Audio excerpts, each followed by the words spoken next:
para sa detalye ng mga nagpapagang balita. Before Bicol nagbabala sa publiko patungkol sa mga nakakalasong isda. Nasa linya sa Megawa Patrol number 16 na James Olikino.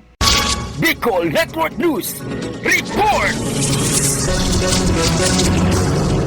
Nagbabala ang Bureau of Fisheries and Aquatic Resources Bicol sa publiko patungkol sa mga nakakalasong isda katulad na lamang ng puffer fish o mas kilala sa tawag na botete o tikong at goby fish na kilala rin sa tawag na biya o mulog kung saan hindi ito nararapat na kainin. Ayon sa BFAR Bicol, batay sa Fisheries Administrative Order number 249 na ipinalabas ng Department of Agriculture noong taong 2014, mahigpit na ipinagbabawal ang pagbibenta at pagkain ng puffer fish at goby fish upang maprotektahan ang mga mamamayan sa pagkalason. Kaugnay nito, pinaalala rin ng BFAR Bicol na ang lason sa mga isdang ito ay walang antidote o gamot at hindi natatanggal sa pamamagitan lamang ng paglilinis o pagluluto nito. Samantala, patuloy na hinihimok ng ahensya ang publiko na sumunod sa mga paalala ng eksperto at otoridad at pahalagahan ng buhay at kaligtasan ng bawat isa.